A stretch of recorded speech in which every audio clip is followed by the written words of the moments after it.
man la Mamadou Danfakha di doomu Bambilor dëkk fii si Bambilor di également acteur de développement di responsable PDS fii si commune Bambilor également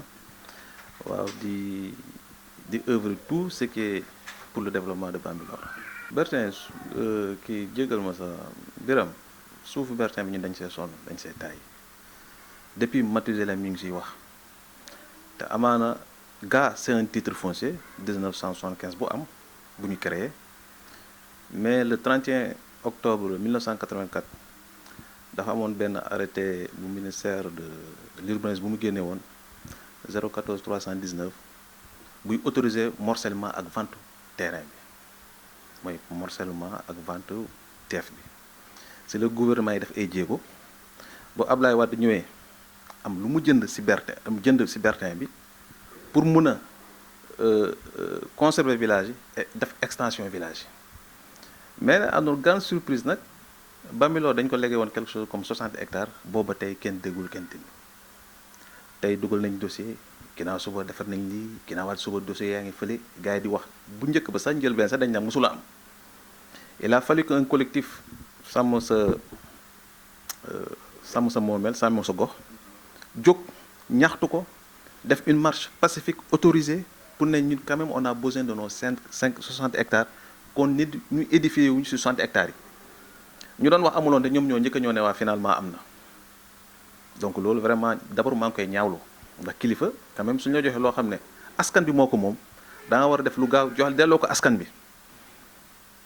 defe naa loolu moo nekkoon prétexte bi quand même pour mun a wax si 60 hectares yi loolu bu mu amee nag gars vraiment ça commence à prendre beaucoup de temps ndax si TF bi am na 5 villages yu mu concerné village de Ngondouf village de Wayambam de Mbey Déni Sud Gorom 2 ak Bambilor te il a été attribué à ces villages là des TF pour l'extension de leur village que ça soit Bambilor muy 48 68 bi ñeneen ñi lu mel ni Ngondouf muy 48 63 et cetera ba 48 68 bi Bambilor mais nag ñun tey dañoo soxla am suñu moomeel suñu suuf ndax population baa ngi rëy mu ngi dem nit ñaa ngi population baa ngi màgg donc parcelles yooyu autant pour moi les 60 hectares là Bambilor daf ko soxla tey soo gisee ma toog di si ñaxtu di si wax j'ai le cœur gros c'est amer parce que dama dégg ne fan yi dañ fi bëgg a def benn centre de santé ñu ne Bambilor amul suuf dañuy dem jëli 2 hectares ci suuf foyer bi alors que ñun am nañ 60 hectares mais il se moque de la République il se moque de qui xam nga suñu ne fii amuñu suuf c'est du n'importe quoi man maa ne man ànduma ñu dem laal suufu foyer ndax suuf foyer dem nga ba def foyer ñoom ñoo ko gérer ñoo ko moom mais nañ leen bàyyi seen suuf nañ uti ji feneen suuf am nañ 60 hectares nañ si jël 60 hectares yi suñu man li ma si gën a naqari mooy dañu commencé di newal nit ñi mais nag à partir de maintenant man je vais crier haut et fort doomu Bambilor nañ ma dégg ñun ñëpp nañu jóg xeex li suñu 60 hectares yi waruñu nelawal kenn il faut qu'on nous édifie sur ça et puis il est temps qu'on en dise il est temps vraiment je vous demande pardon nit ñi mais yéen ñi may dégg mooy 60 hectares yi ñoo ko moom te yeneen village bi may wax muy Ngandouf muy Wayambaam muy Mbey muy Déni Sud muy Gorom 2 jóg leen ñu jox leen seen suuf yi suñu leen ko joxul yéen ay perte c'est pas normal que suuf si bu am na fi ba léegi ñii di terrasser fii ñii di créer ay protocole fii di saaxi suuf yi ëllëg si bi ñu ne non levée yi ñu jëloon fi baaxul dañuy defaat yeneen levée c'est faux c'est pas correct suñu deful nag nous tous on sera mobilisés on va porter plainte contre X et puis yóbbu ko on va alerter le président ne ko nag na ñëw càmbar suñu suuf si parce que il est temps quand même soo demee tey lan lañ wax ñu ne way droit réel yi génn na ñu ngi si et cetera mais droit réel su génne mais nañu jox suñu suuf la municipalité ñoom ban rôle la ñu fi nekkee ñun tey li ñu war a jooy ñun en tant que en tant que population ñoom ñooñu suñu tampon ñooy suñu trait d'union avec l'administration ñoom ñoo ko war a régler ji c'est pas moi man maa ne jóg ne damay dem dóor au niveau du domaine ne non suñu suuf la ñu soxla et cetera mais ñoom attends qu'ils fassent le travail ñun loolu rek lañ leen laaj loolu lañ leen fal pour ñu def ko mais suñ ko deful dañoo laaj kon boog ça montre nettement leur incapacité de régler un problème te il est temps quand même il est temps mairie bi moo war a approuver ne waan effectivement moo war a délimiter 60 hectares fii ak fii la mais su ko deful mais les autorités ils vont croiser les bras nous attendre defoon nañ ko bu njëkk ba tey France kenn gisul dara soo jógee chaque jour ñuy génn fii génn si ay annonce fii ne wooy dëgg na fii génn fii man dama si gëmul dara tant que oo ñu waa Bambilor ne leen fii la commencé fii lay jeexee jotagu leen seen suuf te il est temps nag ñu jot suñu suuf. bu njëkk ba amoon na fii ñun ñëpp xam nañ toolu Bertin bi man mii sama papa amoon na fa tool ñu fi nekk ñëpp kenn ku nekk sa nijaay mbaa sa papa mbaa sa maam su fa amuloon tool yow mii da nga fa doon dem bu mu amee bu état bi bu Ablaye Wade jëndee suuf si ñu génnee si comico génnee si caisse de sécurité sociale ak yeneen desuñu suuf bu rëy mais à notre grande surprise dañoo gis ay promoteurs ay création yu bees ñoo xam ne mosuñu xam bon merewuma leen yéene naa la ñu doon ay millionnaires ba ay milliardaires parce que dañuy liggéey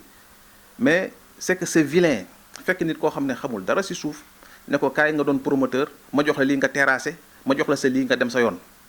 c'est ça le problème loolu nag foog ñu càmbar ko ndax suuf si nga nekk xam ne moo gën a jege Bambilor am na ay promoteurs yoo xam ne ñoo ko terrassé bu ñu ko terrassé jaay nañ moitié bi am na ñoom sa daw nañ am na ñoom kenn gisatu leen mais c'est ça le problème. ñan la mais attends je vais pas dire de non mais quand même par respect parce que quand même c'est sensible am na loo xam ne foog ñu tegaat suñu tànk ne lii kat vraiment il faut que ñu xoolaat ko. man ci ma ko am na kenn ku ma su ma neexoon chaque 2 ans 3 ans ma jënd oto bu bees mais xalaatuma ko man damaa ne xaalis boobu may jël di koy jëndee oto di ut chauffeur mun naa ko jël dugalaat ko ci askan bi mais ñii ngay gis ñi jël ay 4x4 ay 8x8 ak n'importe quoi ci suuf si lañ ko jëlee. ils ont été créés de toutes pièces ñooñu lañ leen war a xoolaat ne leen ñu ngi leen di jaxase ak waa doomu Bambilor que ça soit les autres villages également il faut pas qu'ils marchent sur nos têtes tey nag man en tant que responsable politique defe naa man maa war a man si ñu njëkk a jóg si njëkk a taxaw laa war a bokk ñuy taxaw di naan non du fi am te du fi waru fi am te nag on va écrire au président de la République ne ko carrément na ñëw càmbar suñu suuf si fii parce que quand même c'est pas du tout sérieux parce que gars yi lu ñu bëgg dafa yomb trop ñun ñoo leen si bàyyi maintenant on a le dos au mur on va plus reculer mais c'est la mairie c'est ñoom la seen biir qu'on se dise la vérité man j'ai pas froid aux yeux j'ai pas peur de dire c'est le maire et ses acolytes ñoom la nañu jox suñu suuf dañ ko soxla tey suñu jox nañ suñu suuf duñ toog fee naan dañuy jël suufu foyer bi comme qu'on se dise la vérité l'extension du village tey on a besoin de cimetière on a besoin d'un marché digne de son nom on a besoin d'une école on pourrait même avoir besoin d'un hôpital te c'est là où je veux en parler on a besoin d'un hôpital tey fu ñu def centre de santé bi fu ñu def fu ñu ko bëgg a def attends je n'en amoo si problème fu ñu def marché bi tu crois que ça c'est correct un périmètre d'un ancien poste de santé ñu ñëw ériger ko en marché alors qu'on pouvait faire un marché de 4 à 8 hectares avec tout ce qu'on peut trouver comme communauté un marché multifonctionnel mais tey lan la on est à la ramasse c'est honteux si nit ki sooy projeté il faut viser très loin mais doo def ñii ni ma gis ni actuellement ils vivent que pour le présent